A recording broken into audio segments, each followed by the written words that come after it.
I mean, he's a real soldier, my sister said, raising her wine glass. Not a desk jockey. Her fiancé smirked beside her, towering in his decorated green uniform. My father chuckled. My mom covered her mouth as if trying not to laugh, but failed. I sat there in my navy dress whites, quiet, my fork untouched. Danielle, don't take it personally, my sister added with a sweet sneer. It's just that some of us serve with actual risk. Then she reached across the table and accidentally knocked her full glass over. Dark red liquid splashed across my chest and lap, soaking through the fabric. Oh no, she gasped. Guess your little badge couldn't stop that. The table erupted in laughter, except one person. Her fiancé had gone silent, rigid. His eyes had landed on the service insignia above my name tag. The bronze and silver embroidery shimmered under the overhead light. He leaned closer, squinted, and then his face went pale. No words, no blink, just cold realization. That's when I stood slowly. Excuse me, I said. I need to clean up. But the real stain in that room wasn't wine. And he knew it. I changed in silence, staring at my soaked uniform crumpled in the sink. When I came back downstairs, no one noticed I'd returned. They were still laughing, passing around my sister's engagement ring like it was a trophy. All except her fiancé. He hadn't moved. His posture was tight now, like a man who realized he just kicked a landmine. When his eyes finally met mine, they weren't smug anymore. They were alert. You served with the 7th Fleet? He asked quietly, almost like he didn't want anyone else to hear. My sister rolled her eyes. Don't flatter her, Jake. She filed reports in an office. He ignored her. Where were you stationed? I sipped my water. Okinawa. For 5 years. Then Diego Garcia. He swallowed. Hard. Special clearance?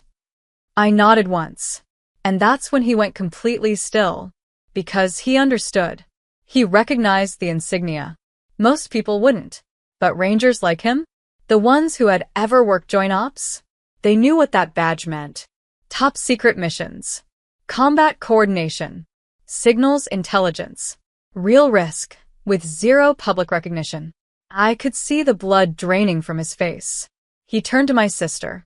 You didn't tell me she was Navy intel. And she blinked. She's what?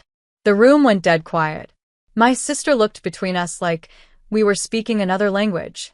What's the big deal? She laughed, uncomfortable now. She files paperwork. She didn't do anything. Jake leaned back slowly, eyes still locked on me. You coordinated missions, didn't you? I said nothing. You worked live theater, real-time intercepts. That insignia's only authorized for field ops. My dad scoffed. You mean what, like radio stuff? That's not the same as boots on the ground, son. Jake's jaw tensed. With respect, sir, sometimes the boots don't come home without someone like her. My mom tried to smooth things over. Let's just eat. Danielle, no one's attacking you. But I wasn't waiting for their approval. I turned to Jake.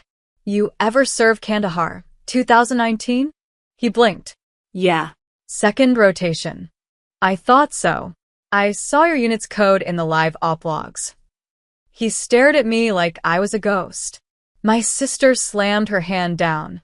What is going on? She's not some hero. She never even told us about this. I looked at her, calm. Because it wasn't for you to know. That silenced her. Not because she understood, but because Jake did. And he wasn't looking at her like a fiancé anymore. Dessert was served, but no one touched it. Jake's chair scraped back. Excuse me, he muttered, stepping outside onto the porch. I saw him pull out his phone. He paced. Then stopped. Then just stared into the dark. My sister followed him out. I didn't hear their conversation, but I saw enough. Her gesturing. His refusal to make eye contact. The way he recoiled when she tried to grab his hand. Inside, my father leaned over. You always do this, he hissed. Make things about you. Couldn't let your sister have her moment. I met his eyes even. I didn't say a word until she dumped wine on my uniform. He waved it off. She was nervous. You know how she is. That was always their excuse for her. You know how she is. No one ever asked how I was. Not when I came back from ops sleep-deprived and shaking. Not when I stayed up nights, intercepting coordinates that saved men like Jake from ambush. Not when I sent flowers for their anniversaries and got silence in return. Just then, my sister re-entered, eyes red and jaw tight. He left, she spat. Said he needed time. Then she turned on me. What the hell did you say to him? I didn't say anything. I replied calmly. He recognized the truth. That's all. She scoffed. Truth? Please. You sat at a desk. You're not a hero, Danielle. You're just a sad, invisible little woman trying to feel important. Mom and Dad didn't stop her. They just sat there, silent, which somehow was worse. But I didn't flinch. Not this time. I stood up, slow and steady, and walked to the sideboard. I pulled open a slim folder I'd brought and placed it gently on the table. Inside, a redacted letter of commendation, stamped with a Naval Joint Forces seal and a silver photo, framed in glass. A covert group Ops 6 faces blurred, one face not mine. Standing in full gear beside a downed helicopter in the Hindu Kush. My sister stared, confused.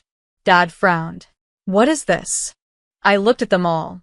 This, I said, is the operation your future son-in-law was pulled from when his extraction point got compromised. My team rerouted live GPS feed mid-mission and sent in the backup bird. He doesn't owe me anything, but he remembers. My sister looked rattled. So, what now? You're gonna steal him from me. I shook my head slowly. I already did nothing. And that was enough. 2 days later, Jake showed up at my base unannounced. Not with flowers. Not with apologies. With questions. I looked you up, he said. As much as I could. Some of it sealed. But what wasn't? Danielle, I don't know how many men owe you their lives. I didn't respond. I let the silence say everything. He looked nervous. I proposed to your sister thinking I knew who she was. I didn't. Not really. I raised a brow. And now, I know who you are. I saw how she mocked you in front of your own family. I saw how they let her. That's not love. That's a performance. He looked down at his hands. I don't think I want to marry into a stage play. I leaned back. That's your choice. But don't use me to justify it. Walk away, because it's wrong. Not because something else feels right. He stood.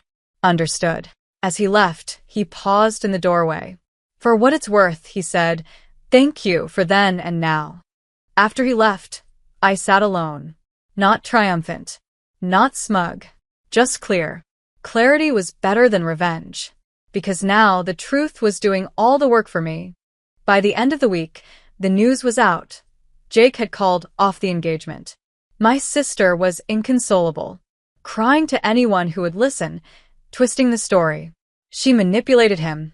She sobbed on social media. My sister lied about her military history to impress him. But the problem with lying about someone is when that someone has documented clearance. I didn't post anything. I didn't respond. But Jake did. He left a single comment under her dramatic post. You mocked a decorated veteran in front of your family. I didn't walk away because of her. I walked away because of you. Her followers turned on her fast. Not in a cruel way, just a quiet, disapproving exodus. And suddenly, her world didn't seem so curated anymore. Mom texted me once. Just a single line. You humiliated your sister. I didn't reply, because I hadn't. She did that herself. I just existed long enough for the truth to surface. I wish I could say I felt satisfaction, that I watched her fall and smiled. But the truth? I mostly felt peace. Because sometimes you don't have to burn bridges. You just have to let people cross them with matches in their own hands. A month later, I got a letter in the mail. Handwritten. No return address. But I knew the handwriting immediately. Jake. He didn't ask for anything. Didn't confess love. He just said one thing that stayed with me. You carry silence like armor. Not to hide, but to protect people who never deserved it. I sat with that sentence for a long time. Because he was right. I didn't speak up for 8 years, not during holidays, not through insults, not even when they turned my service into a joke. I stayed quiet for the sake of peace. For family. For illusion. But peace isn't real if one person is choking on it to keep everyone else comfortable. That dinner? That night? It broke something. And in breaking it, it freed me. I moved to a smaller city after that. Quiet place. Started teaching at the base academy. I mentor younger women now, the ones who don't speak, who think silence is strength. And when I'm asked about my past, I tell them this. Sometimes, the loudest thing you'll ever say is nothing at all. Let the truth echo for you. Let time sort the noise. Let their shame do the talking.